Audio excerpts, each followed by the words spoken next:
ಚೆನ್ನಾಗಾಗ್ತದೆ.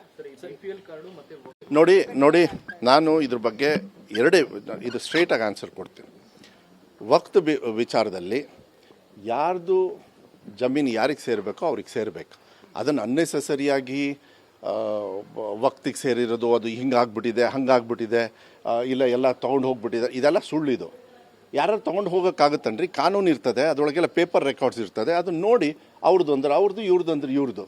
ಏನಾದ್ರು ತಪ್ಪು ವಕ್ತೆ ಇರ್ಬೋದು, ನಾವೇ ಇರ್ಬೋದು, ನನ್ನ ಇಲಾಖೆ ಇರ್ಬೋದು, ತಪ್ಪಾದರೆ ಅದನ್ನು ಸರಿ ಮಾಡ್ತಕ್ಕಂಥ ವ್ಯವಸ್ಥೆ ಕಾನೂನಲ್ಲಿ ಇರ್ತದೆ. ಅದನ್ನು ಮಾಡ್ತಕ್ಕಂಥದ್ದು ವ್ಯವಸ್ಥೆಯನ್ನು ಮಾಡಬೇಕೇ ಹೊರತು ಅದನ್ನು ಹೋಗ್ಬಿಟ್ಟು ಪ್ರಚಾರದಲ್ಲಿ ಮಾಧ್ಯಮವನ್ನು ಉಪಯೋಗ ಮಾಡಿಕೊಂಡು ಜನರಿಗೆ ಹಾದಿ ತಪ್ಪಿಸ್ತದೆ. ಈಗ ವಕ್ತು ಇನ್ನೆಲ್ಲ ಸ್ವಲ್ಪ ಕಮ್ಮಿ ಮಾಡ್ತಾರೆ ಈಗ, ಯಾಕೆಂದರೆ ಚುನಾವಣೆ ಮುಗೀತಲ್ಲ, ರಿಸಲ್ಟ್ ಆದಮೇಲೆ ಈಗ ನೋಡ್ತಾರೆ, ಯೋಚನೆ ಮಾಡ್ತಾರೆ ಇನ್ನೇನು ಫಿಟ್ಟಿಂಗ್ ಇಡಬೇಕು ಅಂತ ಹೇಳಿ.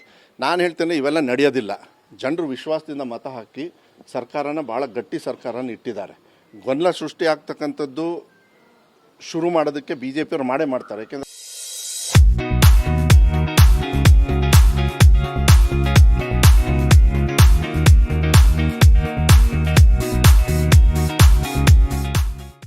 ಅವ್ರದ್ದು ಚಾಳಿ ಅದು ಅವ್ರದ್ದು ಅಲ್ಲ, ಬೇಡ ಅಂತ ಹೇಳಿದವ್ರು ಯಾರು? ಈ ದೇಶದೊಳಗೆ ಪ್ರತಿಭಟನೆ ಮಾಡೋದು ನಿಮ್ಮ ಸಂವಿಧಾನದ ಹಕ್ಕು, ಮಾಡ್ಕೊಳ್ಳಿ. ಊರಲ್ಲಿ ಮಾಡಲಿ, ಬರೀ ಬೆಂಗಳೂರಿಗೆ ಯಾಕೆ ಮಾಡ್ತಾರೆ? ಪಬ್ಲಿಸಿಟಿ ಇಲ್ಲಿ ಜಾಸ್ತಿ ಸಿಗುತ್ತೆ ಅಂತನಾ? ಹೇಳ್ರಿ, ಒಂದು ಹಳ್ಳಿಗೆ ಹೋಗಿ ಮಾಡೋಕ್ಕೆ ಹೇಳ್ರಿ ಅವರಿಗೆ. ಅದ್ರ ಜೊತೆಗೆ BPL ಅರ್ಹತೆ ಇರೋರಿಗೆ ಯಾವುದೇ ಕಾರಣಕ್ಕೂ ಕ್ಯಾನ್ಸಲ್ ಆಗೋದಿಲ್ಲ. ಕ್ಯಾನ್ಸಲ್ ಆಯಿತು ಅಂದರೆ ಮೊನ್ನೆನೂ ಕೂಡ ನಾನು ಮಾಧ್ಯಮದವ್ರು ಒಂದು ಇಬ್ಬರೇ ಸಿಕ್ಕಿದ್ರಿ, ಬಟ್ ಇವತ್ತು ಒಳ್ಳೇದಾಯಿತು. ಈಗ ನಾನು ಶಾಸಕ, ನನ್ನ ಲೀಡರ್ಸ್ ಬಿಡ್ತಾರ ನನ್ನ? ಸರ್ ಇವ್ರದ್ದು ಕ್ಯಾನ್ಸಲ್ ಮಾಡಿದ್ದಾರೆ, ನಾನು ಆಫೀಸರ್ಸನ್ನು ಬಿಡ್ತೀನಾ? BJP ಅವರಾಗಲಿ, ಕಾಂಗ್ರೆಸ್ ಆಗಲಿ, JDS ಆಗಲಿ, ಇಂಡಿಪೆಂಡೆಂಟ್ ಆಗಲಿ, ನಮ್ಮ ಲೀಡರ್ಸ್ ಬಂದು ಇವ್ರದ್ದು ಕ್ಯಾನ್ಸಲ್ ಮಾಡಿದ್ದಾರೆ, ನಾವು ಅವ್ರಿಗೆ ಕೊಡ್ತೀವಿ. ನೀವು ಯಾಕೆ?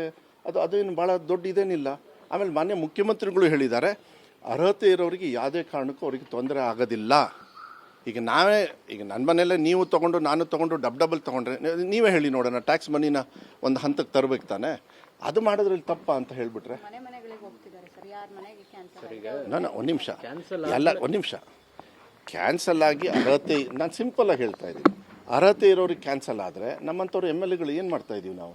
ಸರಿ ಮಾಡ್ತಕ್ಕಂಥದ್ದನ್ನು ಭಾಳ ತಕ್ಷಣ ಒಂದು 2-3 ದಿವಸದಲ್ಲೇ ಮಾಡ್ಬೋದು. ಸೊ ಅದ್ರ ಬಗ್ಗೆ ಧೈರ್ಯವಾಗಿರಿ. ಯಾರಿಗೂ ಕೂಡ ಬಡವರಿಗೆ, ಅರ್ಹತೆ ಇರೋರಿಗೆ ಕ್ಯಾನ್ಸಲ್ ಆಗೋದಿಲ್ಲ. ಕ್ಯಾನ್ಸಲ್ ಆದ್ಮೇಲೆ ಕೊಡಿಸೋ ಜವಾಬ್ದಾರಿ ಇದೆ. ಕ್ಯಾನ್ಸಲ್ ಮಾಡದೇ ಇರೋ ಥರ ಮಾಡಬೇಕಿತ್ತಲ್ವ ಮೊದಲೇ? ಇದು ಆ ಥರ ಏಕಾಏಕಿ ನೋಡಿ ನೀವು ಒಂದು ತಿಳ್ಕೊಳ್ಬೇಕಾಗತ್ತೆ. ಮಾನ್ಯ ಸಿದ್ದರಾಮಯ್ಯ ಅವರು ಇದನ್ನೆಲ್ಲ ಮೀರಿ ಮಾತು ಕೊಟ್ಟಿದ್ದೀವಿ, ಉಳಿಸ್ಕೋಬೇಕು ಅಂತ 5 ಗ್ಯಾರಂಟಿನ ನಾವು ಅನುಷ್ಠಾನ ಮಾಡಿದ್ವಿ. ಮಿಸ್ಯೂಸ್ ಆಗ್ಬೇಕಾದ್ರೆ ಅನುಷ್ಠಾನ ಆದಮೇಲೆ ತಾನೇ ಮಿಸ್ಯೂಸ್ ಆಗೋದು. ಮಿಸ್ಯೂಸ್ ಅನುಷ್ಠಾನ ಆಗದೆ ಆಗುತ್ತಾ? ಅದು ಕರೆಕ್ಷನ್ ಮಾಡೋಕ್ಕಾಗತ್ತಾ? ಯಾರು ಹೇಳಿದ್ದು? ಅನುಷ್ಠಾನ ಆಗಬೇಕು, ತೊಂದರೆಗಳು ಕಾಣಬೇಕು, ಅದನ್ನು ಸರಿ ಮಾಡಬೇಕು. That is what we are doing. ಅದೇನು ತಪ್ಪೇನಿಲ್ಲಲ್ಲ, ಮಾಡಲಿ, ನೋ ಪ್ರಾಬ್ಲಮ್.